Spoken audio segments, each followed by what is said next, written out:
The best supporting actor for the Luna Award is Elaine Santos.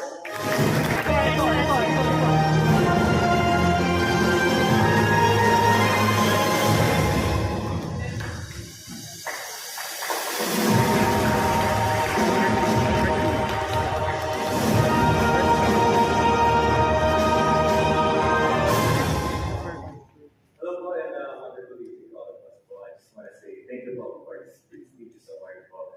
And I dedicated my performance po to everyone in the spec group and to every special talent in this world po.